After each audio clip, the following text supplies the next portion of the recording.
Então, Tá assim, bom. boa noite todo mundo. É um prazer receber o Valdes Bolella aqui. E agora, Jorge, faz, por favor, sua pergunta e o Valdes continua respondendo. Daí eu acho o ponto de corte. Ele estava no hospital ainda, porque ele, durante algum tempo, ele fazia a gerência lá do hospital e Faz tempo. entrava na regulação e tudo mais. Isso faz tempo, Jorge. Essa fase aí tem uns 7 anos já que eu estou fora.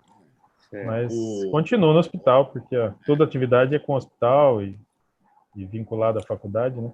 A minha sala é no O hospital. Valdes assumiu, passou em concurso docente no hospital na Faculdade de Medicina da USP Ribeirão, né?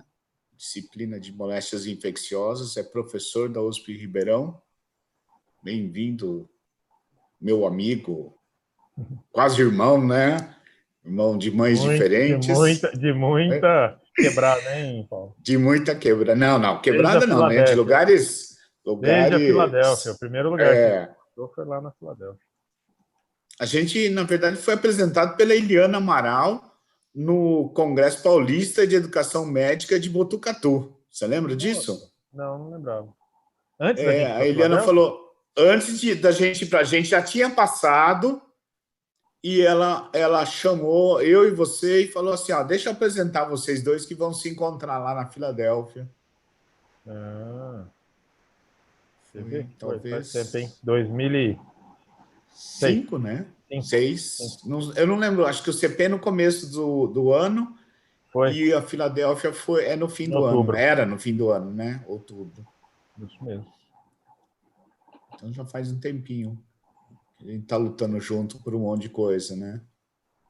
Daí começou em 2006 na Filadélfia. A gente era os dois brasileiros no meio de uma turma estranha, né? Um monte de indiano. A gente era mais estranho, mas... Depende de quem olha, meu amigo. Eu olhava para o Valdes, a gente ria, o povo nem sabia do que a gente estava rindo. Né? Mas um monte de indiano, paquistanês, mongoliano, né? Tinha uma moça da Mongólia, uma turma bem eclética. E a partir daí, no ano seguinte, a gente entrou no Farm Brasil, né? Criaram o Farm Brasil e a gente ficou junto nesses anos todos, trabalhando, seguindo. E nesse tempo, o Valdes mudou de locais, mudou de funções, mas cada vez um educador médico mais potente, né? E essa semana eu falei numa reunião, Valdes, que você, para mim, é o cara que mais entende de avaliação de estudantes no Brasil. Não. Para mim é um prazer ter você aqui. Professor Troncon. Esse é meu guia. Mas eu acho que você tem uma experiência que ele não tem e que, para mim, eu valorizo bastante. Uma experiência internacional muito importante. No National Board, no AIME, né, no Aspire. Está aí enfronhado numa série de ações muito importantes nível internacional. Projeto agora do NBME. Né? Está acabando. A gente acaba o projeto com a conferência que vai ser em novembro. Era para ter sido em março. E aí a gente espera encerrar o projeto com a conferência de avaliação que vai ser 19, 20 e 21 de novembro, online. Está todo mundo convidado. Já tinha bastante gente inscrita, a gente está reconvidando, né, para quem estava inscrito se mantenha inscrito e vamos abrir novas inscrições. A programação é a mesma, basicamente com atividades em 3 dias, e não em 2, como estava previsto originalmente. Mas fala um pouquinho mais desse projeto, Valdes. Vamos começar pelo final. Vamos lá. Pelo projeto do National Board, não sei se todos sabem, né? O National Board é uma instituição norte-americana que tem 105 anos e é, sem dúvida nenhuma, a instituição com mais experiência em avaliação de estudante, cognitiva e de desempenho no mundo. Eles fazem isso há muito tempo, a maior parte das referências que a gente usa quando fala de avaliação escrita, a origem é o National Board. E eles organizam o exame de licenciamento dos médicos norte-americanos, em parceria com o ECFMG, que é uma instituição semelhante, mas de outra natureza. Eles fazem o exame de licenciamento de qualquer médico que deseje trabalhar nos Estados Unidos. E esse pessoal criou, há uns 7 anos atrás, um financiamento que chama Latin American Grants. O primeiro foi há 7 anos, o segundo foi há 3 anos atrás, que é financiamento para projetos em avaliação, em países da América Latina que tenham uma proposta feita em consórcio. Não pode ser uma instituição isolada, tem que ter um consórcio. E nós fizemos uma proposta, que está terminando agora, né, 2 anos, para desenvolver, trabalhar melhor um conceito, que é um conceito relativamente novo, que é de avaliação programática, ou sistemas de avaliação, que foi um conceito que foi lançado inicialmente pelo Cas van der Vleuten e um parceiro dele em Maastricht, que chamava avaliação programática, e também lançado quase que simultaneamente pelo John Orsini e outras pessoas na América do Norte, mas basicamente que fala de sistemas de avaliação. Mas, no fundo, o conceito é muito parecido. E o nosso projeto foi de trabalhar esses conceitos, que são bem recentes, em 8 instituições de ensino, que são os nossos parceiros. São várias universidades, com inicialmente 16 cursos da saúde, no final eles se tornaram mais do que 20, porque foram agregando outros cursos, e a proposta era fazer desenvolvimento docente neste conceito. O Paulo teve a oportunidade de participar quando a gente esteve na Baiana, né, que é uma das parceiras do nosso projeto, e a gente fez oficinas, a primeira foi em novembro, há 2 anos e meio atrás, quando o projeto se iniciou. A gente trouxe para o Brasil 2 professoras de Maastricht, a Silvia Hinnemann, a Suzanne Schutt, e a Brownie, e vários especialistas. O Dario teve com a gente nesse processo todo, né? Ele estava aqui quando a Uni é do ECFMG, né? Não, a Brownie é do National Board. National Board, desculpa. E ela está na vice-presidência dos projetos internacionais do National Board. O Dario, na época, estava retornando e ele participou com a gente também, e a gente fez oficinas de desenvolvimento docente. A primeira durou uma semana inteira aqui em Ribeirão, com todos os líderes dos projetos, mais os convidados internacionais, e aí a gente pegou todo o programa de 4 dias, transformou ele num programa de 2 dias e replicou 10 vezes. 2 em Ribeirão Preto e 8 uma vez em cada instituição parceira. A gente fez uma peregrinação pelo Brasil, viajamos para um monte de lugar, fazendo essa oficina de 2 dias, falando desse conceito. E é um conceito que, na minha opinião, ele está presente em vários textos mais antigos de avaliação, os sistemas de avaliação, mas ele ganha espaço nos últimos anos porque isso começou a mexer com a organização da avaliação do estudante nas escolas médicas, inicialmente. Ainda isso é restrito à escola médica, até onde eu sei, e ele começou a ser trabalhado também agora, mais recentemente, em outras regiões que não Europa e Estados Unidos e a Oceania, e deve se expandir para as escolas da área da saúde, eu imagino. Acho que o resumo é mais ou menos esse. Ô, Valdes, eu acho que o sistema de avaliação, ou avaliação programática, eu até gosto mais do nome sistema, porque dá a ideia realmente da complexidade dele, do olhar sistêmico, mas ele tem um ponto fundamental, que para mim é filosófico, que é como você olha para a avaliação, né? E para o estudante. Na verdade, Paulo, o que a gente sempre discutiu e falou estava voltado para a qualidade, do ponto de vista técnico, fazer corretamente aplicar corretamente estratégias de avaliação, de conhecimento, de habilidades, de atitudes. E se você pega os documentos, eles sempre falam de confiabilidade, validade, pensando no exame. Esse conceito, que é isso que você falou, na verdade ele traz um olhar mais amplo, ele olha para a avaliação que você oferta como um todo, no curso como um todo, para os seus estudantes. Isso, obviamente, inclui boa qualidade, professores treinados, pessoas treinadas para aplicar métodos, mas vai muito além disso.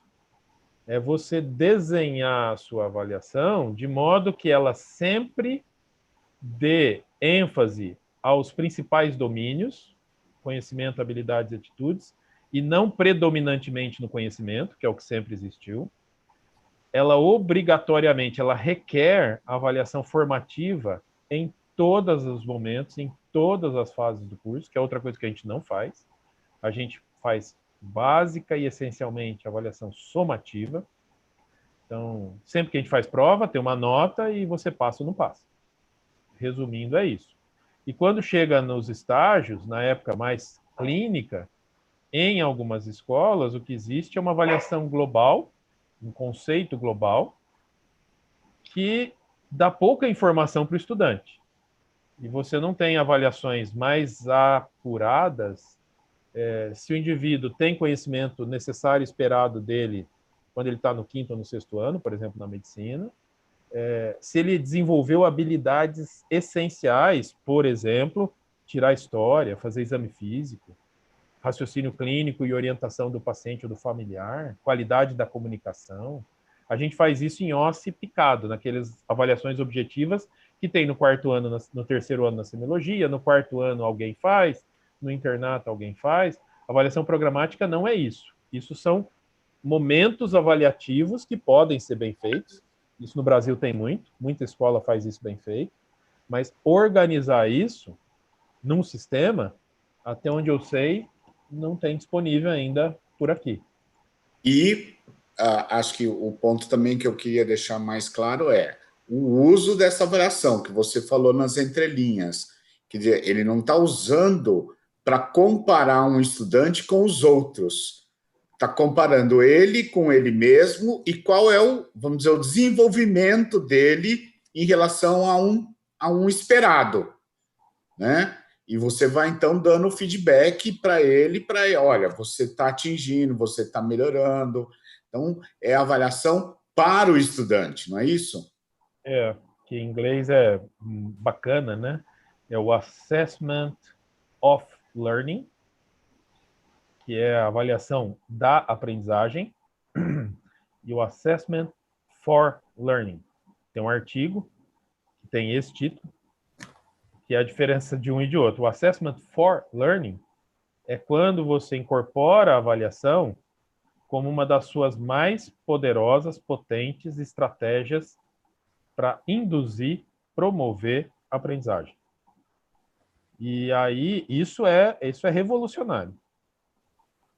E se você faz isso de maneira regular, bem estruturada, a avaliação deixa de ser aquele momento que o indivíduo tem que passar por ele para decidir se ele progride ou não progride, e ele está querendo passar por parar aquilo de pagar a mais, disciplina, né? Ele nunca mais quer ouvir falar daquilo que ele estava aprendendo, ele só precisa passar na prova, para uma experiência que intercala vários momentos, várias oportunidades em que ele é avaliado, ele tem a oportunidade de saber quanto que ele foi bem ou quanto que ele não foi bem, e receber devolutiva, fazer ajustes e aprimoramento. E aí a pergunta é, mas peraí, como é que a gente sabe se o cara vai progredir ou não vai progredir? Nesse conceito, onde ele é usado, e o pouco que eu sei disso é da experiência que tem na Holanda e da experiência que o professor Troncon teve em Londres, que aí eu conheço bastante, porque eu já ouvi essa história muitas vezes. Na verdade, você organiza periodicamente avaliações com caráter somativo. E aí, cada uma daquelas milhares de momentos de avaliação que valem nota, não sei se isso faz sentido para vocês, mas o nosso currículo ele é mais tradicional. Só para dar o exemplo do que eu tenho aqui, mas isso não é muito diferente em currículos integrados, baseado em problemas. Mas assim, tem prova de bioquímica, tem prova de anatomia, tem prova de fisiologia, tem prova de... E cada disciplina vai tendo as suas provas. Pode ter prova prática, pode ter prova oral. E esse monte de prova dá uma nota, que se é maior do que 5, no nosso caso aqui em Ribeirão, ele está aprovado e ele vai. E quase não tem momento de devolutiva, e assim o cara vai passando. E essas inúmeras, múltiplas avaliações pontuais, a gente supõe que se o cara vai bem nessas picadinhas, no conjunto ele deve ser bom. Nesse formato da avaliação programática, a proposta é um pouco diferente. Você tem várias dessas avaliações que estão acontecendo, mas elas têm caráter formativo, sempre que está no âmbito da disciplina, e a escola, obrigatoriamente, precisa ter um comitê de avaliação.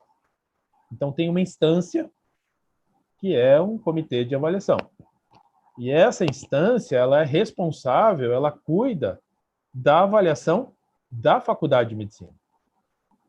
Tem um grupo de professores que demanda dos colegas questões, isso produz um banco de questões, e periodicamente, essa periodicidade varia de escola para escola, os alunos têm que fazer exames que seriam aqueles exames que vão valer para a progressão.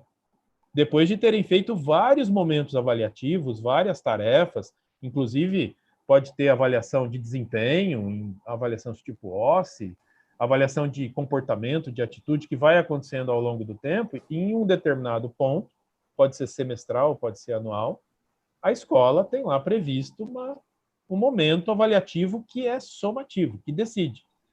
E naquele momento, o indivíduo tem que demonstrar conhecimento daquilo tudo que ele aprendeu no período pregresso. Um paralelo bem, assim, talvez simplório, mas que eu acho que ele pode ajudar. Não sei se vocês já fizeram curso de inglês, daqueles tipos lá da cultura inglesa. Na época que eu fazia prova a cada semestre. Mas se eu quisesse ser certificado, eu tinha que fazer o Cambridge.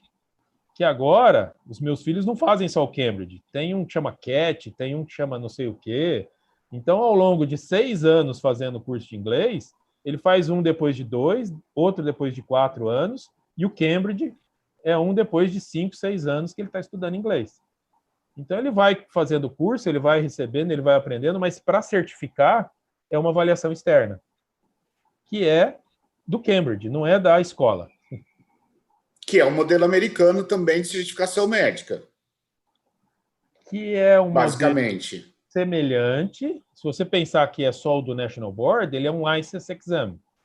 Agora, imagine isso tudo, Paulo, sob a guarda, essa é a diferença, sob a guarda e sob a responsabilidade da escola médica. Eu posso ter um exame de licenciamento, mas todo esse processo que é organizado dentro da escola, e não de maneira pulverizada, de maneira organizada, então, ao final do primeiro ano, ele aprendeu lá uma série de coisas, a gente faz uma avaliação de conhecimento. Tipo teste de progresso, mas com conteúdo ligado àquele momento, daquilo que ele aprendeu. Você concorda que vai ter um grupo de alunos que vai bem, um que vai mais ou menos, e vai ter alguns que vão ter dificuldade. Isso não necessariamente o reprova, mas pode ser que sinalize para uma situação de dificuldade. Gera uma prescrição, por exemplo. Uma prescrição, uma remediação, e em algum momento pode até gerar uma reprovação, ele não progride. Porque ele faz isso depois no final do segundo ano, no final do terceiro. Em alguns países, isso pode acontecer só no fim do sexto, né? Os finals. Mas a escola decide.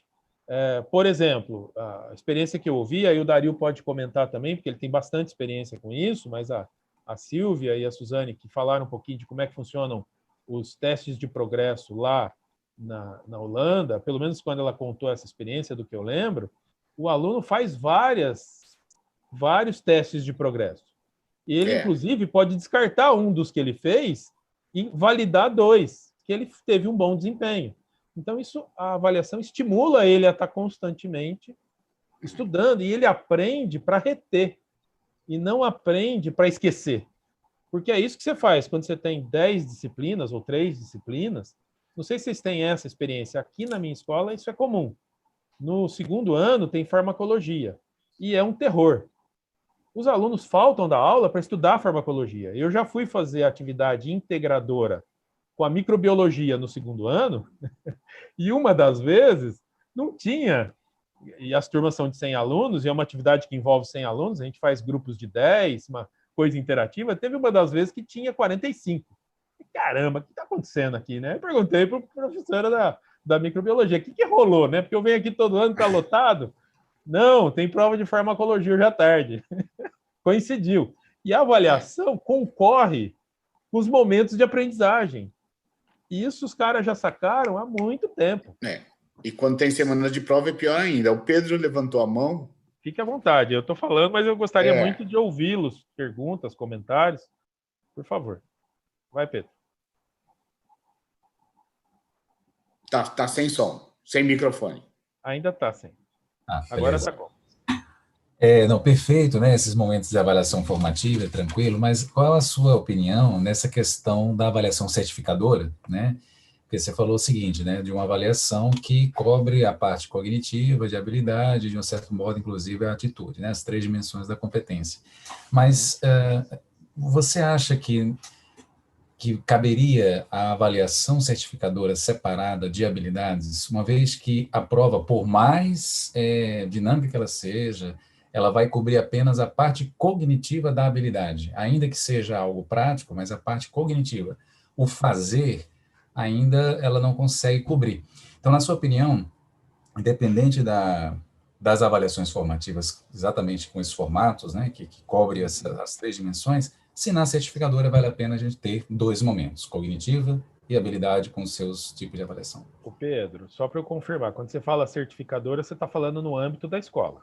Sim, nome da escola. Não, isso. A certificadora costuma ser de uma instância externa à escola. Não, isso. Não, aquela que somativa. Perfeito. Não, saquei. Eu achei que era isso mesmo. Ótima pergunta.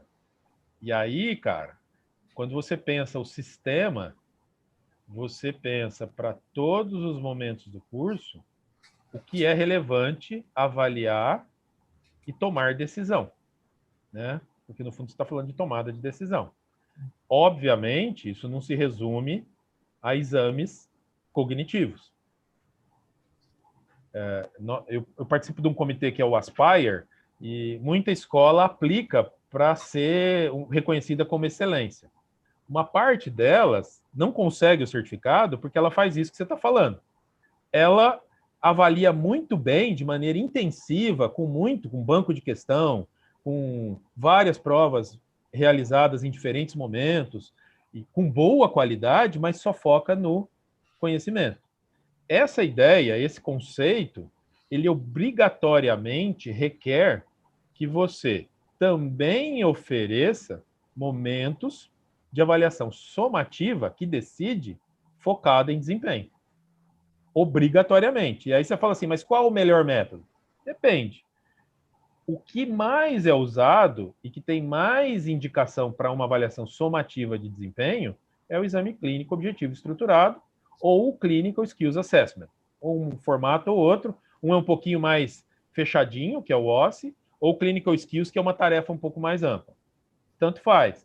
Mas ele é padronizado, ele tem situações, problemas que são ofertadas de maneira igual para todos os estudantes.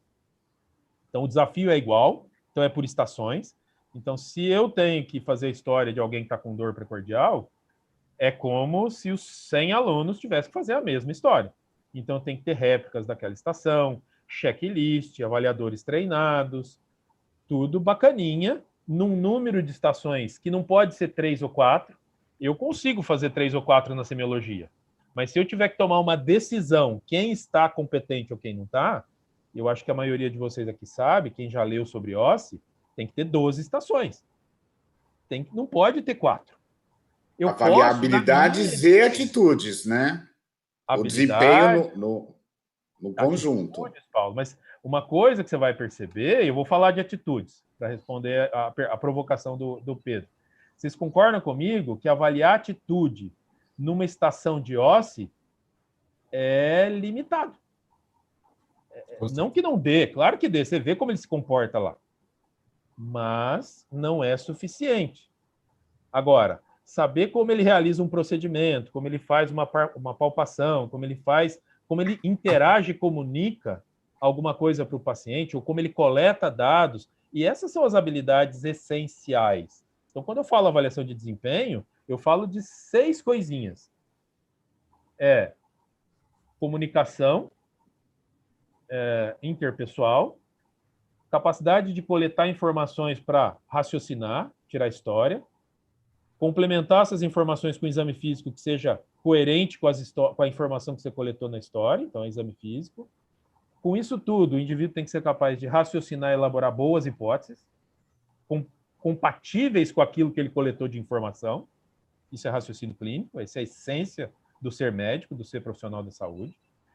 Bom, com isso em mãos, ele pode ordenar alguma coisa, solicitar um exame ou recomendar fazer um procedimento, tomar decisão. Isso ele faz numa estação prática. Essa é a essência do OSCE. E, finalmente, a sexta é orientar um plano terapêutico para o indivíduo, para a família ou, eventualmente, para a sociedade. Podia ser uma entrevista da rádio comunitária sobre dengue. E ele tem que saber o que orientar. No meio da pandemia do Covid, e aí, o que pode, o que não pode? Essa é uma habilidade de hoje, qualquer profissional da saúde. E isso exige conhecimento, capacidade de comunicação, de interação, mas vamos focar no domínio da interação com o paciente. 6 coisinhas que você tem que ter. Então, a avaliação, quando eu falo de avaliação de desempenho, a minha briga aqui, eu não sei se isso vai fazer sentido para vocês, mas a nossa luta, falando briga, parece que a gente está brigando, mas é uma luta que não acaba nunca, é conversar com os professores quando a gente vai falar de avaliação de desempenho e ele deixar de pensar que ele está fazendo, por exemplo, prova de pediatria, ou de clínica, ou de cirurgia. Prova teórica, você está dizendo, não, né? Estou falando da prática. Da prática. Agora estou falando do desempenho. Teórica, Paulo, é razoável que ele tenha conhecimentos que é daquele domínio, da cirurgia, da GO. Isso eu convivo muito bem. O duro é quando você fala, vamos montar uma prova de desempenho clínico dos alunos do 5º ano, do 4º ano, e aí o cara fala assim, a estação da pediatria é assim, e aí ele faz pergunta de pediatria. Não. Você faz pergunta de história, de exame físico, de raciocínio, isso é universal, isso está em todas elas. A residência prestou um desserviço para nós. Ela criou uma distorção que não é nem Cristo é capaz de desfazer. Porque o cara faz prova prática de pediatria, de cirurgia, de GO, não existe isso. Desempenho clínico na graduação, ele se sobrepõe em 90%. Claro, você está falando, mas tem que ter habilidade para fazer um procedimento lá de Papa Nicolau? Sim, continua sendo um procedimento. É isso que ele é, como uma punção venosa. Então, eu listo os procedimentos que são esperados de um indivíduo da graduação no fim do 4º ano ou do 5º ano, e esses são procedimentos. E história. História é história. Tem gente que tem dor na GO, tem gente que tem dor na clínica, tem gente que tem dor na cirurgia. Vamos tirar uma história de dor. Porque se você faz uma prova prática focado na especialidade, você tem a sensação de que, em vez de ter 12 estações, você precisa de 120, porque você precisa ter representatividade. Por isso que as provas de testes, o teste progresso, elas têm 100 testes, porque é do conhecimento, e o conhecimento é de várias áreas. Agora, na habilidade, são 6 domínios. Se eu fizer a avaliação da habilidade dele de se comunicar 3, 4, 5 vezes, é habilidade de comunicação. Tirar a história em 4, 5 estação daquelas 12, eu estou fazendo várias amostragens da habilidade de tirar a história. Mas o cara fala, mas só tem uma estação de pediatria. É verdade, não tem problema. Porque o que eu estou focando é em tirar a história e fazer raciocínio. Ou, eventualmente, fazer uma orientação da mãe, se for o caso da pediatria. Estou dando um exemplo, podia ser de clínica ou de que for. E aí, numa prova dessa, que tem essa cobertura, bem feita, no final do 6º ano, Pedro, só para te responder, esta avaliação desenhada desse jeito, mais aquela do conhecimento, ela pode me ajudar a inferir quem está progredindo e está em condições de avançar e quem não está. Não sei se te respondi, só para voltar no seu ponto. Paulo, você queria comentar alguma coisa? Não, é que o Dario queria fazer uma pergunta, daí a Silvia Dario. fez no chat e o Jorge levantou a mão. Então a gente tem aí uma ordem. Vocês, anoto e depois falo. Gostaria de ouvi-los. Você consegue ler o chat? Eu não. Onde está? Você tem que abrir fala aí, embaixo. Dario. Fala aí. Melhor. Valdes, cara, tantas perguntas para fazer, eu tentarei fazer uma só, tá? Mas são tantos assuntos interessantes, desde a prova de residência até todo o nosso sistema de avaliação aí no Brasil, né? Mas eu queria entender melhor como você vê fundamentalmente a diferença do sistema americano com o sistema holandês que você usou de exemplo, né? E como a gente pode trazer isso para o Brasil. Quando começa a se falar sistema de avaliação e avaliação programática, eu acho que é quando ocorre uma convergência de ideias sobre esses dois sistemas, né? Mas, tradicionalmente, o sistema americano ele é muito baseado na psicometria, na prova de competência, né? 2º ano. Eu sei que logo que o National Board incluiu a prova do 2º ano, um dos grandes problemas, e isso quem me contou foi o David Sinclair, que era o editor-chefe da Academic Medicine, falou que o grande problema é que os alunos pararam de ir para as aulas porque eles ficavam estudando para a prova do National Board, né? Enquanto a Holanda entende que esse aprendizado é longitudinalmente, por isso que tem um teste de progresso, que são 4 vezes ao ano, avaliação no ambiente real de prática, né? Então, eu queria entender a tua visão um pouquinho nessa perspectiva, e aproveitando o gancho da importância da gente entender a relevância para isso dentro do Brasil, eu queria escutar o que você acha das oportunidades que a gente perde de fazer uma boa avaliação no ambiente real de prática que nós temos, que é riquíssimo, que talvez nós sejamos um dos poucos países do mundo que tem um docente responsável ou um preceptor que em teoria, é treinado, né? A gente pode discutir esse treinamento, mas que tem uma pessoa responsável pela supervisão daquele aluno, que podia usar aquele momento como avaliação, feedback e talvez gastar menos energia em pensar em OSCE e coisas assim. Legal. Beleza, posso comentar e aí depois já em seguida alguém já fala. Obrigado, Dario. A minha impressão, Dario, eu falei com algumas professoras que trabalham com sistemas de avaliação.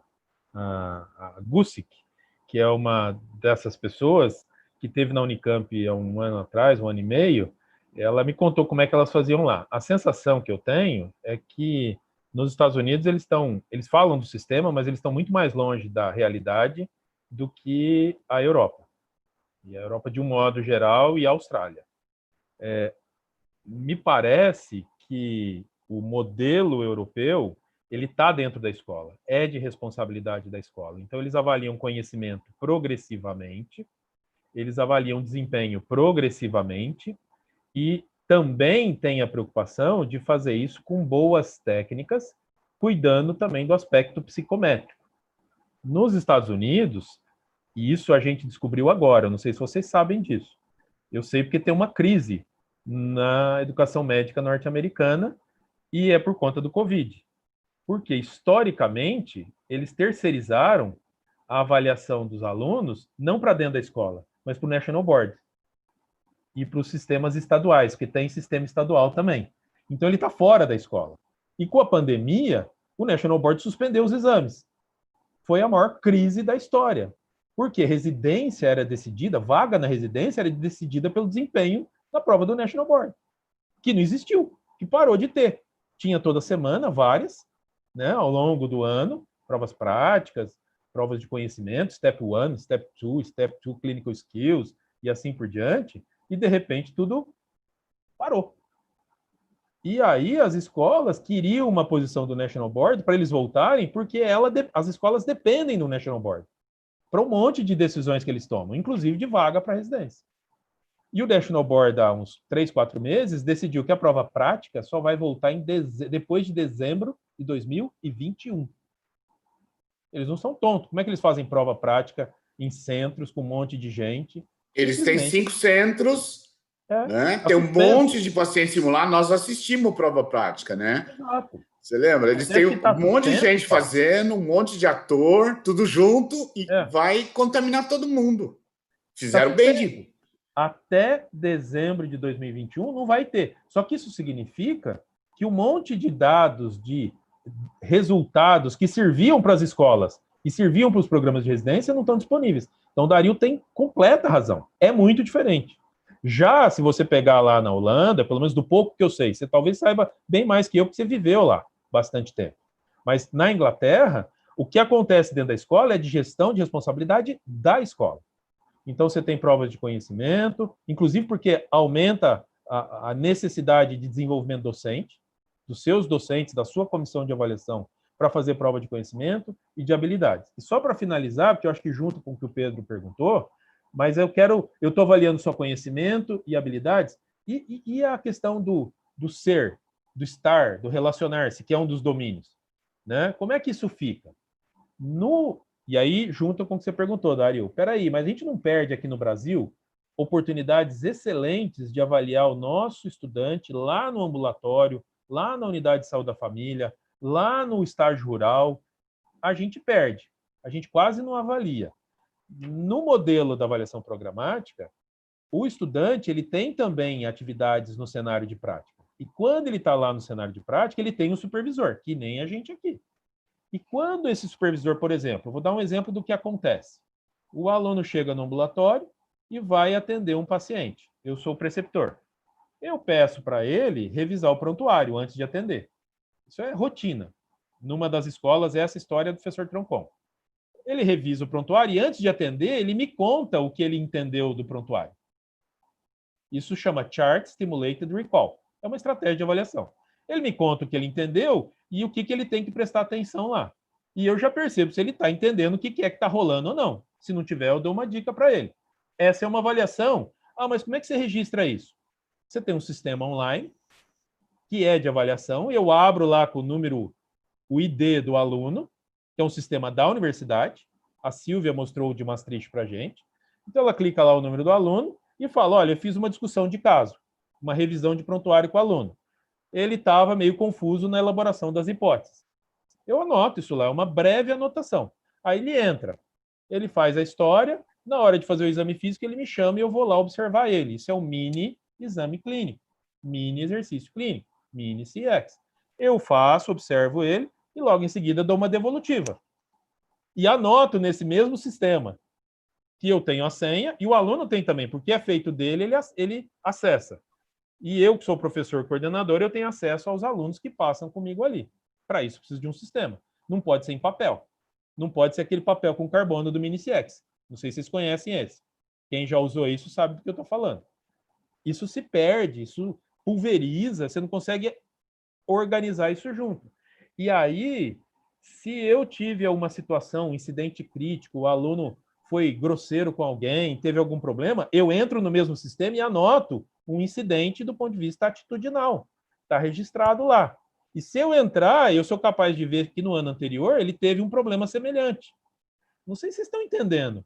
E aí o domínio do ser, estar, relacionar-se, que é o mais difícil de avaliar, ele começa a ser alcançável se tiver um grupo de preceptores que toma nota e registra isso com alguma regularidade. Em momentos de avaliação formal, não é todo o tempo, não. Aconteceu uma coisa mais séria, eu registro lá. O cara foi pego colando no segundo ano. E aí ele disse que foi no plantão, mas não estava lá. Descobriram que ele estava mentindo. Isso precisa ser anotado no formulário de avaliação dele, no 5º ano. E se ele tem 2, quem vai olhar para isso? O professor registra, mas tem um comitê de avaliação, lembra do comitê de avaliação? Ele olha por semestre e vai vendo o histórico do cidadão e como ele foi naquele período, naquele semestre. A maioria, segundo a experiência lá da Silvia, a maioria, eles colocam cores, eles ficam verdinhos. O cara vai bem na prova escrita, ele vai bem na prova de desempenho, ele não tem lá anotações que desabonam ele, mas tem um grupo que é borderline. Esse grupo borderline, eu vou olhar como é que foram os encontros do Mini-CX, de discussão de caso clínico, e essas informações que não valem nota, elas podem me ajudar a tomar uma decisão. Ele está pronto para seguir ou ele precisa ficar mais um tempo. Eu não sei se isso faz sentido para vocês. Mas isso, Dario, parece estar muito mais próximo da realidade na Europa e na Austrália, até onde eu sei, do que está nos Estados Unidos e menos ainda no nosso país, apesar da gente ter condições de implementar alguma coisa parecida com isso aqui. Vou abrir espaço para perguntas e comentários. Fique à vontade. Silvia, você quer falar, Silvia? Obrigada, eu sei que é uma Paulo. pergunta boba, mas... Pois é, né? E eu tinha escrito já no chat. Obrigada, Paulo, amigos. Valdes, que bom te ouvir. Oi, Silvia. Foi uma experiência muito importante nos últimos tempos, a aula que eu pude acompanhar, você e o professor Troncon, aquela dinâmica do piano, enfim, é realmente muito interessante. Duas questões, Valdes, eu tenho me dedicado a partir daquele encontro que eu tive com você na USP, né, aqui na Doutora Arnaldo, que é o lugar do debriefing e do feedback, nesta perspectiva do que tu tens nos trazido como sistema. Eu até coloquei aqui, e que essa última fala tua me fez voltar aos meus diários de campo com as narrativas, né? Eu vou lá e vou levantando, e é só assim que eu consigo, com registro sistemático, construir uma visão de totalidade. Mas queria te ouvir um pouco sobre a questão do feedback, do debrief. Eu assisti recentemente uma palestra de alguns colegas dos Estados Unidos e eu brinquei que na Covid-19 o lema tem sido testar, testar, testar, né? E o lema desses colegas era feedback, feedback, feedback, feedback. Então, eu queria te ouvir um pouco mais. Mas muito obrigada, viu? Oi, Silvia. Muito bom estar te ouvindo. Você está aqui com a gente. Prazer também. Eu ia brincar, né? Assim, a gente está há uns 3, 4 anos aqui em Ribeirão. A nossa cruzada é cruzada mesmo, né? Aquela cruzada das antigas lá, pela avaliação formativa. E quando eu falo de avaliação formativa, eu estou falando de devolutiva, de feedback, de debriefing, de briefing, que é dar contexto, melhorar a comunicação e, sempre que possível, devolver parâmetros e informações para quem está aprendendo. E aí é isso aí, é feedback, feedback, feedback. O problema é que você não faz isso de uma hora para outra. Hoje eu ouvi a professora Silvana Quintana e a professora Paula, que são da GO, a gente está dando um curso sobre educação remota para os nossos professores. É a 2ª turma. Então, terça e sexta de manhã, a gente tem um encontro síncrono para falar do nosso ambiente, nossa plataforma, que é o eDisciplinas. E a gente mesclou aprender sobre as ferramentas com princípios pedagógicos. E hoje de manhã o tema foi avaliação formativa, Silvia. E aí, a Silvana, não sei se todos conhecem, a Silvana é uma ginecologista obstetra que fez o Feimer, e o projeto dela foi implantar o Mini-CX, né, o mini exercício clínico, na ginecologia obstetrícia aqui na Faculdade de Medicina de Ribeirão Preto. E aí hoje ela falou quando... Titular da GO aí, né? Titular da GO. Ela é titular da GO, não é? Aí ela falou que foi em 2011 que ela foi no Feimer. E eu fui o supervisor do projeto dela, eu e a Eliana. A Eliana na parte GO e eu na parte GO e Educação, e eu na parte, até porque eu estava com ela aqui em Ribeirão, faz 9 anos que eles tentam fazer isso aqui. E eles fizeram. E aí, eles, 9 anos depois, eles contando que agora está menos difícil, mais fácil dos alunos e dos professores entenderem essa ideia de avaliação formativa, sem querer dar nota, Silvia. Porque eu falo do feedback, feedback, feedback, se não adianta se o aluno e o professor não entendeu que aquilo não foi feito para dar nota. Não sei se você lembra que a gente falou disso quando a gente conversou lá juntos na oficina. Não é para dar nota, não foi feito para isso. E quando eu dou a nota, eu faço o mesmo que a prova de residência fez com a avaliação de desempenho. ela transforma algo que é de um domínio, que é do saber fazer história, do ter habilidade para fazer exame físico, para algo que é da pediatria, da GO ou da cirurgia. Não é verdade isso. A devolutiva não é. E aí a escala do Mini CX, para quem conhece a original, ela é assim, ó, 1, 2, 3, 4, 5, 6, 7, 8, 9. E... Ô, Valdes, espera aí só um pouquinho. Eu vi o artigo essa semana. Não tem essa pontuação no artigo. Tem só os quadradinhos. O formulário do Norsini, que foi a primeira publicação, que está numa delas, Paulo, ele traz uma escala que é assim, abaixo da expectativa, dentro da expectativa e acima da expectativa, e ele divide em pontos de escala Likert, uma escala de 9 pontos. Inclusive, tem publicação perguntando se é melhor ter 9 ou ter 7. E tem gente que discute isso. E o que a gente descobriu mais recentemente, a gente descobriu isso com a vinda das professoras lá de Maastricht, o Dario estava nessa conversa, eles aboliram a escala. O formulário tem o seguinte, você identifica quem é o paciente, qual é o contexto, se é ambulatorial, se é na enfermaria, se é na unidade de saúde da família, você marca lá, que são aquelas anotações que quem é o avaliador do Mini-CX tem que anotar.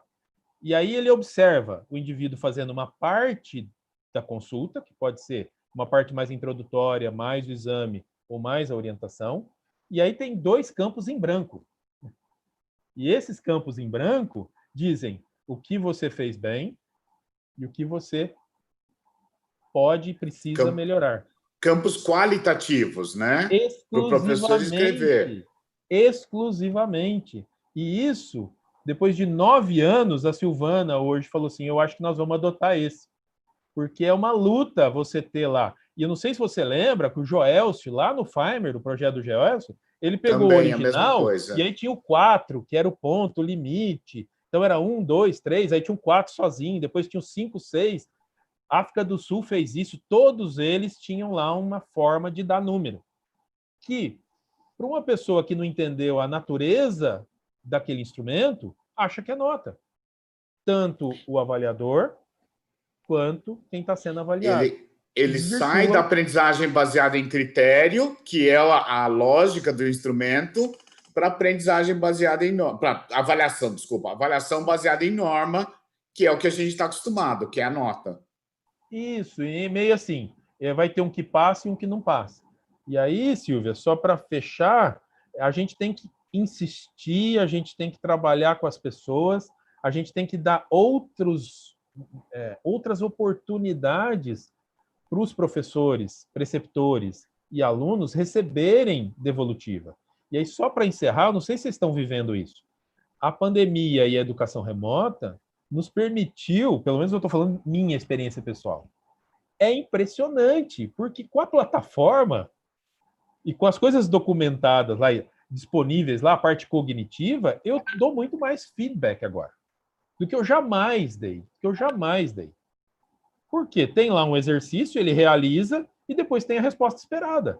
Ele mesmo faz isso, eu não preciso ir lá dar a devolutiva. A gente inventou um negócio lá, porque a higiene das mãos, vocês concordam que depois da pandemia, sempre foi importante, mas ninguém dava importância, ninguém dava bola para isso.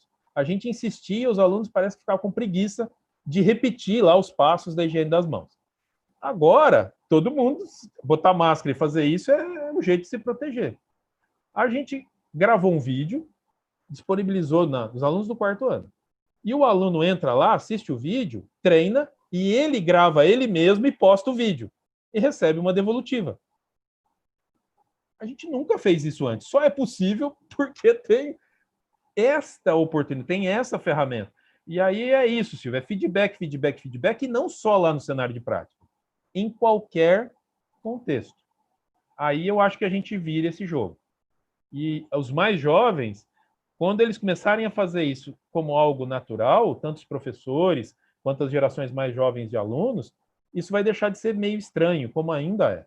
Aí eu acho que a coisa vai melhorar. A gente vai poder avançar um pouco mais rápido.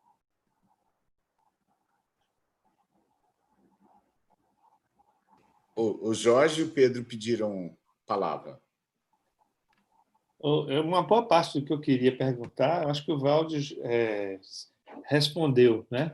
a gente trabalhando com residência médica, um princípio que me chamou muita atenção, me atraiu, é o Directed Observed Procedure Skills, né, o DOPS, pela necessidade de você fazer avaliações múltiplas com múltiplos observadores dentro de uma sistemática, né? E isso tem sido usado, inclusive, em sociedade de especialidade, sociedade de anestesia, desenvolveu um aplicativo para fazer exatamente isso que você falou, e de você ter uma avaliação feita no dia a dia, na prática, em múltiplos momentos, em múltiplas situações, e, no final, o contexto dessas múltiplas avaliações, que não são exatamente aquelas que você falou no início, do professor de pediatria fazendo uma prova, o professor de cirurgia fazendo outra, mas obedecendo uma sistemática, um design de avaliação organizado e discutido dentro da instituição, né? Me parece que essa seria uma lógica muito mais interessante do que essa que a gente aplica de exames, né, por mais elaborados que sejam, mas exames pontuais, finais, né? Exames que, de alguma forma, a gente finaliza uma etapa para dar sequência à outra.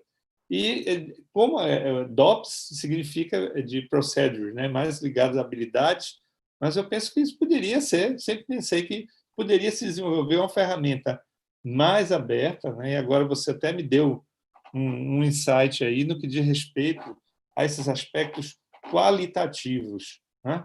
Porque, sem sombra de dúvida, que eu já assisti algumas aulas do Troncon, e suas também, né, há um momento onde a gente diz, olha, esse cara, ele está bom. Você pode até não sistematizar isso, mas esse feeling, né, um profissional, né, que tem a identidade profissional, ele reconhece o profissionalismo de quem ele está avaliando, né? Então, essa ideia de trazer esse qualitativo, né, mais discutido, mais sistemático e organizado e talvez relativizado assim, pelas múltiplas observações, me parece muito interessante, né? Então, você, nas suas falas, falou sobre isso. Depois eu tirei alguma outra coisa que eu acho que se aplica muito ao ensino remoto, que é a questão da autoavaliação e da validade da autoavaliação, que a gente não tem muito estudo mostrando, comparando a autoavaliação com a avaliação externa. Eu queria que você comentasse também, depois, se fosse possível, Legal. a questão da autoavaliação. Pois não. Muito legal o teu comentário, que quando você fala do DOPS, né, o DOPS é o irmãozinho do Mini CX. Eles estão no mesmo guarda-chuva, no mesmo domínio, que é a avaliação no cenário real da prática profissional, um mais focado no aspecto clínico, o outro mais focado no procedimental. Mas o guarda-chuva é o mesmo. Eles estão sobre o mesmo domínio. Então, ele pressupõe que eu estou já numa fase um pouco mais avançada. Então, a pessoa fala assim, eu faço Mini CX na semiologia. É pouco provável que isso seja possível conceitualmente, porque na semiologia o paciente não é meu, eu não estou atendendo ele. Agora, quando eu estou no internato e atendo a dona Maria, o seu João, é um atendimento de verdade. Ali é um espaço, uma oportunidade para um Mini CX. E aí você concorda que a residência é mais rica ainda, especialmente nos primeiros anos, que é para onde o DOPS e o Mini CX foi originalmente descrito. Ele foi descrito para o primeiro ano de residência, de clínica médica, medicina interna, lá no Nordeste dos Estados Unidos. Nesse contexto, essa avaliação mais holística, por mais que nós, da área da saúde, tenhamos resistência, a gente quer pôr número em tudo, né? A gente, pela nossa formação científica mais quantitativa, a gente quer numerar e quantificar tudo, não é o mais adequado. Já tem um monte de evidência. Isso que você falou, né, de você olhar e formar uma impressão, é o que a Silvia lembrou do brincadeira do piano, né? E a brincadeira do piano, a gente faz um exercício ouvindo várias pessoas tocando e decidindo se a pessoa é habilidosa, nada habilidosa ou um expert. Dá para saber. Isso está escrito num livro, esse livro Understanding Medical Education. O dia que eu li o capítulo, eu estava estudando lá e eu olhei e o cara falou assim, o Mini CX, a avaliação holística, essa avaliação que não é de quantidade de número, é que nem você ouvir 5, 6, 10 fragmentos da obra do Bach, e se você entender um tiquinho de música, ou se nem se entender muito de música, não é difícil você saber que o cara é um gênio. Vários pedacinhos, sabe? Como se fosse mini exposições ao Bach. E aí a gente fez essa brincadeira de botar diferentes pessoas com diferentes habilidades tocando. Não é difícil de eu saber quem tem pouco treino e pouca habilidade, quem não tem nenhuma habilidade, precisa muito de ajuda, e uma pessoa que você fala, uau, isso aqui é surpreendente. E eu não sei se vocês já tiveram essa experiência na vida de vocês. Eu já tive as 3. Uau, o cara do 5º ano, ele faz lá uma discussão no plantão da unidade de emergência, e eu termino e falo, uau, que joia, bacana, não deixo de falar, olha, foi muito adequado, o menino ou a menina e está no 5º ano. É mais do que eu esperava naquele momento. Assim como tem a maioria que vai bem, a discussão é boa, acerta aqui, erra ali, eu dou minhas devolutivas, e tem aquele indivíduo, aquele menino, aquela menina, eu estou falando da minha experiência, eu faço isso 6 vezes por mês, eu dou 6 plantões na unidade de emergência, supervisionando aluno, na clínica. E tem um menino que você fala, não é possível que esse menino está no 5º ano. E às vezes ele está no 6º, não é possível. Ele não consegue organizar uma história, passar para você o que está acontecendo com o paciente. Esse, nessa avaliação pulverizada, escapou. E ele já está lá no 6º. E é muito provável que ele passe no 6º ele tem necessidade de ajuda. Um sistema de avaliação que pudesse ser sensível, lá no OSCE do 4º ano, talvez a gente já percebesse uma dificuldade. Naquele OSCE do fim do 4º ano, organizado com 10, 12 estações, e a gente podia ter oferecido ajuda para esse menino antes. Eu não sei se isso faz sentido para vocês. É raro, e na literatura diz que não é muito comum você ter esses outliers, para o bom e para o mal. Mas eles existem, e quando ele é para menos, formar um indivíduo desse pode representar algum risco para as pessoas que ele vai cuidar. E aí entra a nossa responsabilidade de professor e da escola, e de gestor.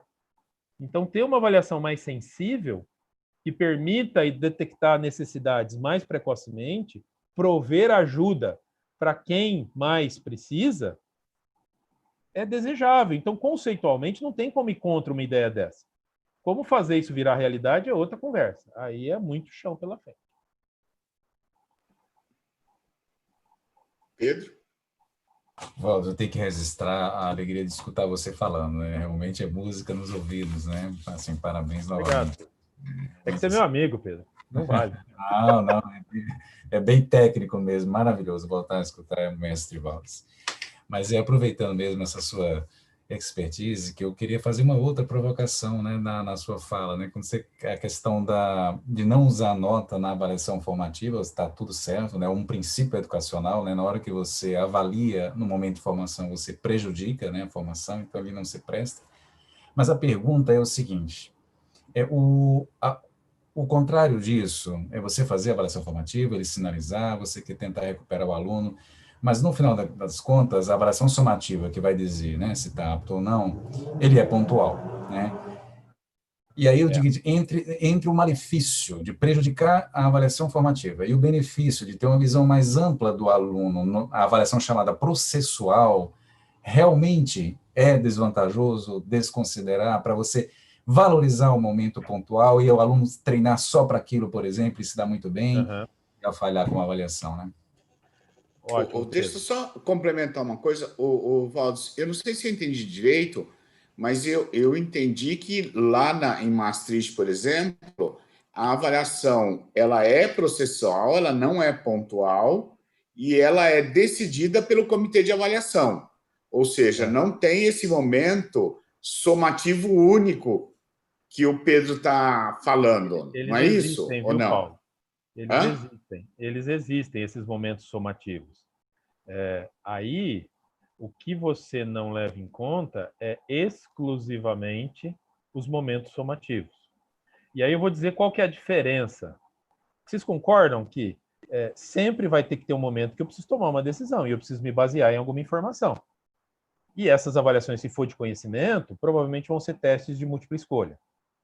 É só vocês pensarem, é o que faz mais sentido, operacionalmente é o mais viável, factível, tem muita literatura respaldando que eles são adequados, e se for de desempenho, provavelmente vai ter algum tipo de avaliação objetiva estruturada associada.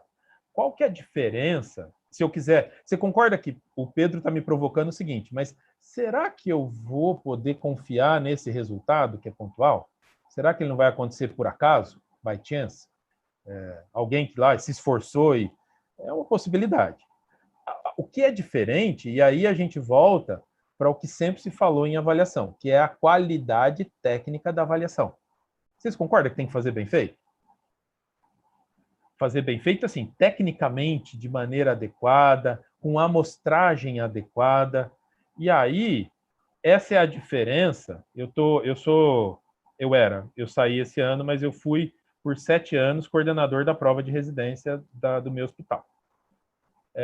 A qualidade da prova de residência, qualidade técnica, e o esmero, o cuidado que a gente tinha para fazer aquela avaliação, e ainda tem, é que eu não estou mais envolvido, mas não chega nem perto do cuidado, do investimento, do esmero, da amostragem que eu faço na minha avaliação do 4º ano dentro da disciplina de moléstias infecciosas. Não dá para comparar. Quando eu faço uma avaliação em maior escala, com um grande número de estudantes, eu, inclusive, posso fazer análises, aí sim, aquelas psicométricas, que me dão parâmetros de qualidade do meu instrumento de medida. E o quanto é confiável o resultado que eu obtive. Fazer isso pulverizado em disciplinas, gente, é sonho ou pesadelo. Você que escolhe. E não é viável. A gente não é capaz de fazer isso nas milhares de disciplinas ou dezenas de disciplinas que a gente tem no curso.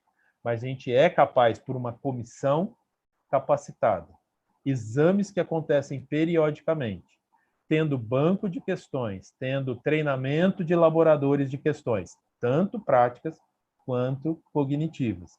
Você ter um instrumento na sua mão em que você possa confiar, ter segurança que aquele resultado obtido pelo estudante, ele é verdadeiro. E aí, Pedro, para não ser by chance, quem faz isso faz de um jeito profissional. Igualzinho a cultura inglesa faz. Você não vai lá no dia do CAT, que vale nota, que vai decidir se você tem ou não tem condição de ter aquele certificado, e faz ele de cara. Eles te dão uns 3 mock. Ele deixa você treinar. Ele te expõe repetidas vezes aquele processo, para que você não seja pego de surpresa, para que você conheça a forma que aquilo acontece, e um daqueles vai valer. E aí espera-se que você tenha todas as chances possíveis de demonstrar, de maneira justa, o quanto você está preparado para seguir adiante. Tem chance de errar? Sempre tem, não tem nada perfeito nesse mundo. Mas você vai concordar comigo que fazendo isso, você vai minimizando a chance de erro, e fazendo isso em diferentes momentos ao longo de 6 anos, o indivíduo ele tem chance de demonstrar, de remediar, de recuperar, porque tudo isso está previsto. Além da prova de conhecimento, além das avaliações de desempenho, vão ter vários momentos formativos do começo ao fim do curso que vão estar registrados no seu portfólio de avaliação. Registrados por diferentes avaliadores, como o Jorge falou. Não é o mesmo professor. Foram uns 2 ou 3 ou 4 lá no primeiro semestre, uns 2 ou 3 ou 4 no segundo semestre. Isso devidamente registrado e possivelmente recuperável. Ao longo de um ano, você foi acompanhado em 5 discussões de casos e 6 mini CX. Está tudo documentado lá. Qual foi o seu desempenho? Dentro da expectativa, borderline, ou você se excedeu, você foi muito bem? Os avaliadores anotaram lá, está registrado. Se na sua nota de avaliação de conhecimento somativo, você está ali, vai ou não vai, eu estou em dúvida, eu recupero todo o seu histórico e vou ver como que você foi nesse semestre e nos outros. E eu tomo uma decisão. Você progride ou não progride.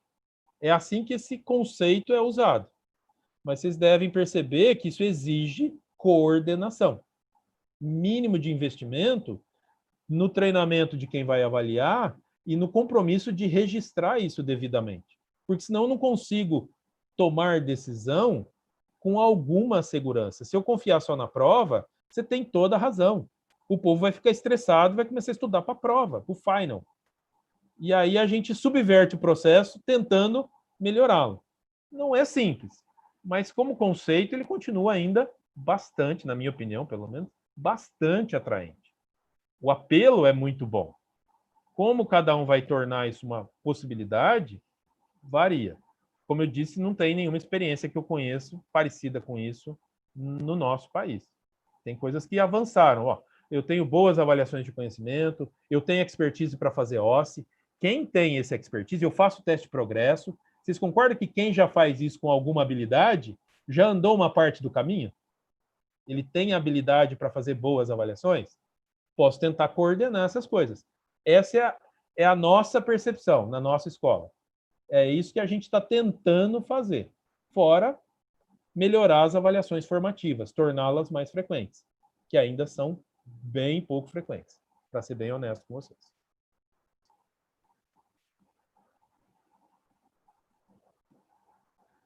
Dario, tem uma pergunta? Tenho sim. Valdes, é muito bom sempre estar conversando com você, né? Um é um comentário e outro é uma pergunta, né? Eu acho que uma das grandes sacadas dos holandeses foi, na verdade, mudar do conceito formativo e somativo para o conceito do high stake e low stake, né? Então, é o impacto da decisão. Então, na verdade, a avaliação programática, como eles montaram, são vários exames low stake, então todos contam um pouquinho, mas todos são obrigados a ter feedback. Né? Então, acho que isso acabou essa dicotomia, se é somativo ou formativo. Então, acho que esse problema, acho que eles tiveram uma sacada muito grande e resolveram isso. Né? E aí, a minha pergunta, na verdade, é essa questão que você trouxe da prova de residência, e eu vejo uma grande dificuldade e entendo o porquê a gente usa a primeira prova, a primeira fase sendo múltipla escolha. Acho que principalmente as 3 grandes paulistas, na Unicamp, esse ano nós tivemos 3.000 inscritos, né? Então, assim, eu entendo o raciocínio, mas eu acho que isso está vindo um custo para a graduação muito grande. E eu fico preocupado com a pandemia. Nossos alunos do 6º ano ficaram parados um tempo, e eles só estudaram para a prova de residência, né? Provavelmente eles vão ter um desempenho bem melhor do que se eles estivessem no ambiente de prática treinando. Mas, na minha visão, pelo menos, a parte mais importante da formação é esse ambiente de prática. E aí eu queria entender e ver como que você enxerga, como que essa primeira fase, sendo múltipla escolha, tem influenciado as decisões dos alunos, de, por exemplo, faltar em estágio prático para ir para cursinho, de não entrar em cirurgia para estudar para cursinho, todas essas questões que você conhece muito bem, que a gente já conversou sobre isso, né? Essa é uma questão antiga, e eu acho que do ponto de vista racional, Dario, a razão da gente fazer a avaliação cognitiva antes do desempenho, ela é de tradição, eu acho que geralmente sempre foi feito nesse formato, mas ela tem uma questão de viabilidade. Você fazer uma prova de 100, 120, 150 testes para 3.000 candidatos, o resultado da nossa prova, que tem 2.800, ele sai, a prova termina às 5 da tarde. Às 7 da noite, já tem o resultado, o gabarito, e eu consigo saber qual foi a nota de todo mundo, porque isso é feito em leitura, né? É instantâneo praticamente. Do ponto de vista operacional, isso faz todo sentido, considerando que a avaliação de desempenho, que é a prática, ela é muito mais trabalhosa. A gente costuma fazer avaliação prática na residência para 800 pessoas. É o caos todo ano. Imagina para fazer 2.500, 2.800. Eu não sei, isso é outra dimensão. Dá para fazer, mas eu não sei se dá para fazer num dia só. Né? Tem países que realizam a avaliação de desempenho para o país inteiro, né? O exame nacional. Né? A Malásia, tem um monte de lugar, a Indonésia, um monte de lugar que eles têm exames nacionais práticos. Só que você tem vários centros, são vários dias, eles tentam fazer situações semelhantes, não dá para fazer a mesma prova para todo mundo, em todo lugar ao mesmo tempo. O Brasil fez o Revalida, quem participou sabe o tamanho desse desafio. Isso num número que é relativamente pequeno, perto se você fosse colocar todos os egressos de escolas médicas para fazer o Revalida. O tamanho da coisa ia ficar monumental. Não que não dê para fazer, mas é outra dimensão. Então não tem como, eu acho que não vejo como não fugir de uma situação que seria uma etapa em que você dá uma triada e vê quem tem condição, do ponto de vista cognitivo, para poder caminhar para a próxima fase, que seria a prática. A pandemia fez a gente voltar, sabe aquele joguinho do tabuleiro, que você cai lá, volte 10 casas? Nesse ponto, ela fez isso com a gente, volte 10 casas, porque não vai ter prova prática em lugar nenhum, eu suponho. A gente já cancelou a nossa. É inviável, não tem como fazer. Do jeito que a gente faz, todo mundo aglomerado, confinado, tem menor cabimento. Para 800 pessoas, esquece. Por enquanto, está suspenso até segunda ordem. E aí, voltou a fortalecer ainda mais o aspecto cognitivo. Eu acho que a sua preocupação, que é legítima, ela se renova, infelizmente, no cenário atual. Né? Assim, a discussão era se ia ter avaliação de currículo aqui em Ribeirão. Hoje a conversa do departamento de clínica. Não deve ter, porque você tem 150 candidatos para a prova de avaliação de currículo na clínica médica, e é uma operação de guerra também, o dia inteiro, um monte de gente sendo entrevistada. Nessa situação de pandemia que a gente está, se não mudar muita coisa, não vai ter, vai ficar exclusivamente no cognitivo. Isso tem um impacto. Ele tem um impacto e ele é negativo, na minha opinião. Eu acho que eu comungo da sua percepção. No futuro, talvez a gente consiga reverter isso. E se tiver um outro sistema de avaliação, como se fosse um teste de progresso, talvez você pudesse ir acumulando pontos para decidir quem está com melhores condições de escolher os programas. Isso se os programas fossem oferecidos de maneira unificada. Mas eles não são. Cada escola faz o seu e ninguém vai querer aceitar um sistema unificado, pelo menos nunca aceitou uma prova unificada de residência. Eu acho que vai ser difícil aceitar qualquer sistema que seja unificado para fazer isso. Não sei se eu te respondi, mas nesse ponto eu sou um pouco pessimista. Eu tendo a ser otimista, mas não estou muito não nesse aspecto.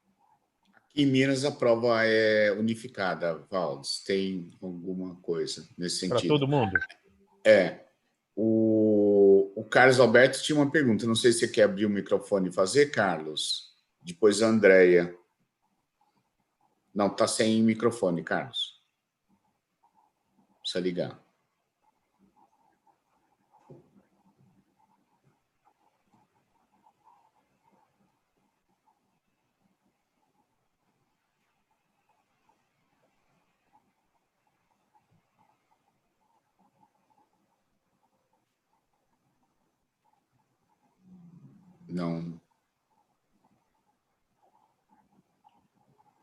Não está ligado o microfone.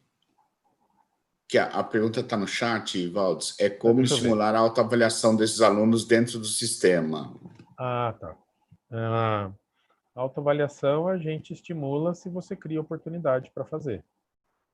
E a autoavaliação, ela é fundamental porque ela estimula uma habilidade que todo ser humano tem, mas precisa exercitar e desenvolver, que é a reflexão. Né? Assim, a partir do que você vivenciou, você fala, isso aqui foi bom, me ajudou, contribuiu, isso aqui não foi tão bom, me expôs a risco, me trouxe esse efeito aí danoso. A gente faz isso até sem perceber. Na formação profissional, eu posso criar momentos para que isso aconteça. Também não é tarefa simples e trivial, porque muitas vezes os professores acham que isso é besteira e os alunos também acham que isso é perda de tempo. Então, ou a gente dá sentido ao que a gente está fazendo, ou a coisa não rola, não avança, não evolui. Uma coisa que o Jorge tinha falado disso também, né? E eu retomo, na residência, é menos complicado de experimentar essas coisas do que na graduação.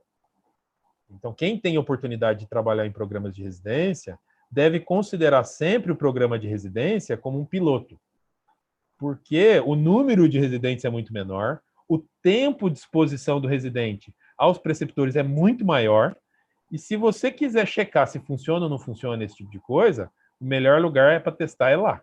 Então, essa é uma coisa que eu aprendi e a gente vai pilotando. Por exemplo, a avaliação de atitudes em estágios que os alunos passam uma semana em cada lugar é perda de tempo, porque é tão pouco tempo que você faz um monte de compilado, um monte de gente. O pior é que as pessoas dão nota. Vou dar uma nota aqui para o desempenho global do aluno. Não funciona. Então, você precisa ter um tempo grande e um conceito. Ele foi adequado, ele foi acima do esperado, ele foi abaixo do esperado, se teve algum problema, eu registro. E na residência isso dá para fazer.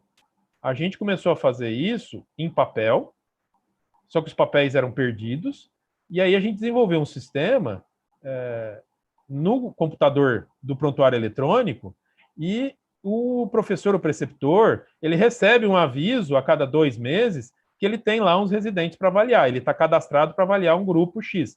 Na infectologia eu tenho 15. Então eu só avalio aqueles que passaram comigo nos últimos 2 meses. E geralmente eu fico 4 semanas com o cara. Não tem jeito de você não perceber o que é bom, o que não é tão bom, e eventualmente. E aí, nesse contexto, é que dá para pedir para ele fazer uma autoavaliação. E se essa autoavaliação estiver lá disponível, eu posso até dar uma olhada nela e construir em cima dela. Né? Ela é escrita, ou pessoalmente. Esse é o princípio do feedback, né? Que a gente falou agora há pouco, a Silvia perguntou. Antes de falar qualquer coisa, você pede para o aluno, o residente, o aprendiz, fala: o que você achou? Ele faz uma autoavaliação e você constrói a sua devolutiva sobre aquela percepção que ele tem. Isso muitas vezes facilita você identificar pontos que ele acha que não foi bem e você, inclusive, dá alguma sugestão de melhoria. Casa que é uma beleza, né? É o tal do feedback combo. Então, você pergunta o que ele achou do desempenho dele, por exemplo, depois de uma mini CX. Você diz o que ele fez bem, o que ele não fez tão bem, baseado nos comentários que ele já tinha feito, e dá uma sugestão de melhoria. Isso é perfeito. Dá para fazer em 3, 4, 5 minutos no máximo.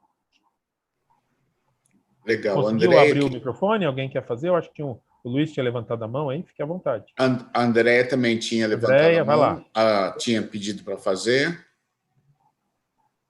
Eu vou fazer rapidinho por causa da hora, mas é que o Valdes ele falou algumas vezes da questão que é inviável, né? Às vezes a gente pensar no modelo de avaliação programática com o curso pulverizado, né? Disciplinar e fragmentado. Aqui eu tenho essas duas realidades, que eu estou em 2 instituições completamente diferentes, uma bem tradicional e outra que é completamente diferente. Na UFERJ, a gente trabalha com 3 eixos longitudinais, 3 eixos que se integram. As avaliações valem para os 3 eixos, inclusive. Isso foi uma briga dentro da universidade, porque cada uma é um componente curricular do semestre, mas a gente faz um OSCE no final de cada semestre, faz 2 provas integradas que valem para os 3 eixos, né? Ótimo. Você acha que esse seria um primeiro caminho, talvez, para a gente chegar a uma avaliação programática, né? Porque eu acho que ainda a gente precisaria caminhar muito em termos de melhorar a fidedignidade das avaliações, né? O treinamento dos docentes, talvez a própria criação da comissão.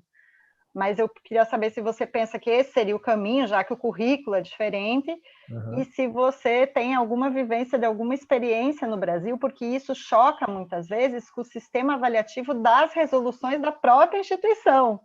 A gente tem que comprar muita briga, porque, não, mas são 3 módulos, vocês têm que dar 3 notas, né? A gente dizia, mas a gente não tem módulos de datas, assim.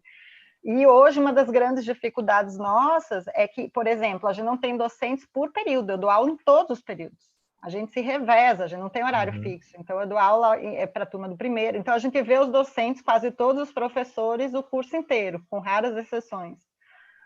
Mas o que eu vejo que ainda dificulta muito esse sistema de avaliação é porque, como ele ainda tem que ter muito atrelar muito a nota, por mais estratégias que a gente use, de inserir avaliações formativas, avaliações integradas, a gente vê que o aluno que a gente percebe que tem uma dificuldade na faculdade inteira, a gente não consegue implementar, por exemplo, uma coisa que eu vi na UFSCar, que era um plano de melhoria para o aluno, ou como você deu o exemplo.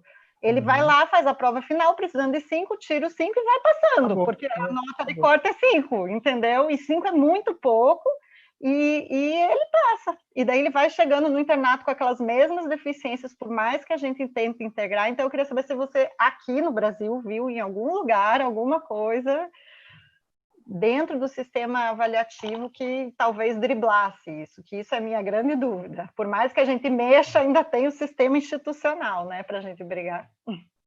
Na verdade, Andréia, a gente precisa fazer essas coisas conversarem. Na USP não é muito diferente isso aí, não. É cheio de regra, um monte de coisa que não pode mudar, não pode fazer diferente.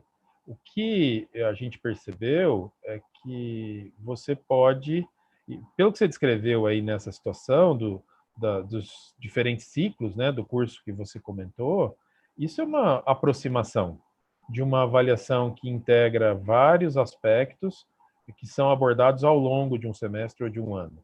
Então, esse é um ponto de partida. Agora, se você precisar ter 3 notas, aí você começa a ter que lançar mão de estratégias que são, assim, meio que quebra-galho. Você repete a nota 3 vezes.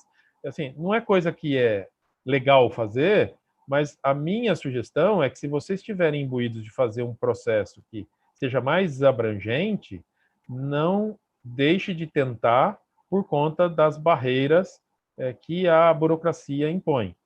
A gente tem como fazer ajustes, desde que seja pactuado, esteja documentado e não fira nenhuma das regras pétreas que a instituição define. E às vezes você tem que fazer umas coisas meio estranhas, como, por exemplo, eu preciso de 3 notas, você pode repetir a nota 3 vezes, depois faz a média de 3. Estou dando só um exemplo simples, simplório, nem sempre é fácil de resolver assim, mas se a gente empaca por conta das dificuldades burocráticas, a gente deixa de experimentar, de tentar inovar, e isso é uma vantagem. Vou te dizer o que mudou. Antigamente, eu era o cara que ficava tendo ideia, mas tinha um monte de gente nos cargos de gestão que diziam não para um monte dessas coisas. Agora, eu estou no cargo de gestão e eu estimulo os professores a fazer coisas diferentes. E a gente se vira para dar um jeito de tornar aquilo possível. Aí o problema é meu, eu tento viabilizar aquilo sem ferir princípios da universidade. É uma questão de postura, e com o tempo a gente começa a ocupar posições em que a gente percebe que sim, tem margem. Agora, quando você quer fazer as coisas e alguém lá de cima diz não, aí você está amarrado. Agora, quando você estiver na gestão, a gente estimula o povo a fazer coisa e a gente dá um jeito disso ser possível. Sempre tem um jeito. Não é simples, às vezes dá um pouco de trabalho, mas acaba dando um jeito. Não sei se eu te respondi, mas eu acho que são formas, e essa sua experiência é uma boa experiência embrionária para uma avaliação que está fora das disciplinas. Vale a pena cultivá-la, incentivá-la e continuar, no mínimo, continuar fazendo ela. Respondeu sim, obrigada. Estamos no limite aqui, Paulo? Opa, eu desliguei e liguei meu microfone. Já sim, mas tem 2 minutos do nosso tempo. Para mim, passou correndo. Tem gente falando que muitos gestores deveriam ver, muitos professores deveriam ver. Na verdade, eu até esperava que o Valdo falasse um pouco mais de outras coisas, que ele tem uma experiência mega rica nessa coisa dos movimentos internacionais que ele tem participado, ou seja, ele consegue aí trazer uma experiência que eu acho que o Brasil tem muito espaço para crescer, né? A gente faz aqui dentro muita coisa importante e que quando a gente começa a participar, a gente vê que lá fora poderia nos ouvir mais, né? Estava lembrando um pouquinho, a gente tem um professor aqui da FAMEMA, da minha época de FAMEMA, a própria FAMEMA fez muita coisa importante que está lá escondidinho, né? E que seria um sistema de avaliação, é um sistema de avaliação, né? E acho que só falar de avaliação do estudante já é um mundo, né? O Valdes realmente só confirmou o meu ponto de que ele é o melhor cara para falar disso hoje no Brasil, sem desmerecer o Troncon, sem desmerecer outras pessoas, mas eu continuo gostando muito de você falando disso, Valdes. Obrigado. E agradecer vocês, agradecer o Valdes, agradecer essa oportunidade. E acho que a gente volta depois das férias, sei lá como, vamos aí retomar, né? Esperando que tenha menos Covid, mais reencontros nossos, né? Presenciais, se não der, remotos. Isso. Eu agradeço também, Paulo, e deixo já o convite, né? No dia 7 de outubro a gente vai fazer uma live com a professora Madalena Patrício. E quem quiser ouvir mais sobre avaliação, além do dia 7 de outubro, dia 19, 20 e 21, a Conferência Internacional de Avaliação em Ribeirão, mas que vai ser remota, mas que tem vários convidados e a gente vai poder ouvir, sim, muitas experiências brasileiras. Tem várias, Revalida, experiências do teste de progresso no estado de São Paulo, um pouco do nosso projeto, a gente vai falar também. A Silvia Hinnemann, que é essa professora lá de Maastricht, vai estar falando sobre avaliação programática, o Norsini, o professor Troncon, a Eliana Amaral, um time aí de gente que acho que todos conhecem e apreciamos todos. Então é isso, obrigado, foi ótimo estar com vocês. Desejo sucesso aí para todo mundo. Boas férias, Paulo. Ou novembro, o evento? Novembro, Silvia, novembro. 19, 20 A e gente 21. tinha se inscrito no presencial, né, Valdo? Tá tudo valendo. Quem não desistiu, tá tudo valendo, Silvia. Então tá. Vocês vão receber aviso. Ontem a gente voltou a retomar os contatos com todos os que estavam inscritos. Então tá. E vão receber aviso. Tá tudo de pé. Então tá bom. Obrigada. Eu que agradeço. Eu mandei, a Valéria falou da avaliação, eu tinha falado da FAMEMA, mandei aí o caderno de avaliação, o último que tem publicado na internet. E obrigado, gente. Valeu, Paulo. Valeu, Valdes. Muito obrigado mesmo. Boa noite para vocês. Beijo. Bom jantar para quem não jantou ainda.